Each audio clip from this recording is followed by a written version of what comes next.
जैन समाजामध्ये पर्युषण पर्व सुरू झाल्याच्या नंतर 8 ते 10 दिवस कांदा, लसूण, हिरव्या भाज्या, फ्रूटसुद्धा खात नाही.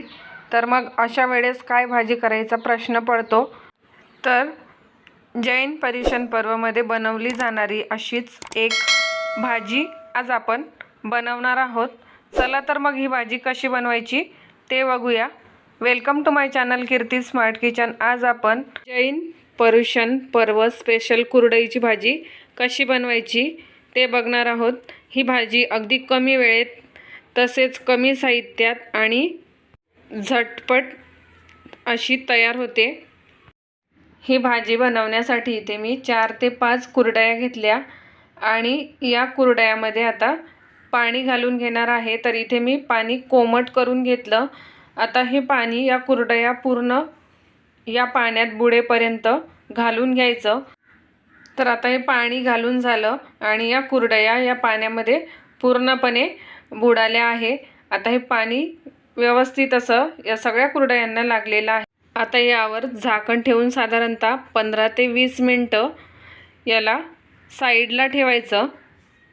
तर 15 ते 20 मिनटं झालेले आहे आणि ही कुरडई या पाण्यात व्यवस्थित अशी भिजलेली आहे किंवा या कुरडईने पाणी सोक करून घेतलं. आता जे उरलेलं पाणी आहे ते ड्रेन आउट करून घ्यायचं आहे आणि पाणी ड्रेन आउट करून घेतल्याच्या नंतर इथे मी एक कढई घेतली. या कढईमध्ये 1 टेबलस्पून तेल घालून घेतलं. आता हे तेल गरम करून आपल्याला या भाजीला फोडणी करून घ्यायची आहे. तर इथे तुम्ही बघू शकता तेल गरम झालेलं आहे. तेल गरम झाल्याच्या नंतर यात मी 1/4 टीस्पून जिरी मोहरी घालून घेतली. त्याचबरोबर 2 ते 3 चिमूट हिंग घालून घ्यायचा आहे. तर हिंग ऑप्शनल आहे, नाही घातला तरी चालेल. हिंगही घालून झाला. आता यात मी 1/4 टीस्पून म्हणजेच पाव टीस्पून हळद घालून घेतली. हळद घालून घेतल्याच्या नंतर यातच 1 टीस्पून लाल मिरची पावडर घालून घ्यायची. आता हे सगळं साहित्य एकत्र करून घ्यायचं आहे. तर आता इथे तुम्ही बघू शकता हे सगळं साहित्य एकत्र करून झालेलं आहे. आता यात चवीनुसार मीठ घालून घ्यायचं आहे आणि हे मीठही व्यवस्थित असं एकत्र करून घ्यायचं. आता मीठ व्यवस्थित एकत्र करून झालं.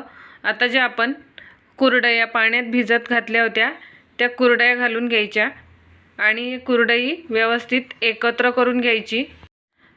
तर आता ही कुरडई पूर्णपणे एकत्र करून झालेली आहे आणि या भाजीला टेक्स्चरही छान आलेलं आहे. आता यात 2 टेबलस्पून म्हणजेच 2 मोठे चमचे शेंगदाण्याचं कूट घालून घेतलेलं आहे.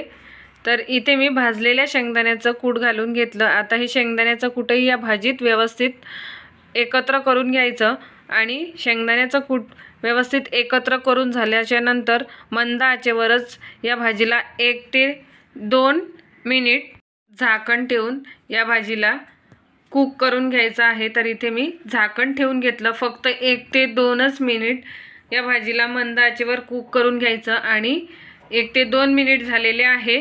आता गॅस बंद करून घ्यायचा. तर इथे तुम्ही बघू शकता छान असं या भाजीला कलरही आलेला आहे आणि अगदी कमी वेळेत ही भाजी तयार झाली. कांदा लसूण न वापरताही ही भाजी व्यवस्थित तयार झालेली आहे. आता ही भाजी पूर्णपणे सर्व करण्यासाठी रेडी झालेली आहे. अगदी लहान मुलेसुद्धा या भाजीला आवडीने खातात. तर आजची माझी ही भाजीची रेसिपी आवडल्यास चॅनलवर नवीन असेल तर चॅनलला सबस्क्राईब करा. तसेच बेल आयकॉनही प्रेस करा म्हणजेच नवीन रेसिपी आल्या सगळ्यात अगोदर नोटिफिकेशन तुम्हाला येईल. तसेच लाईक शेअर आणि कमेंट करायला विसरू नका. पुन्हा एकदा भेटूया अशाच नवीन रेसिपीसोबत. तोपर्यंत धन्यवाद.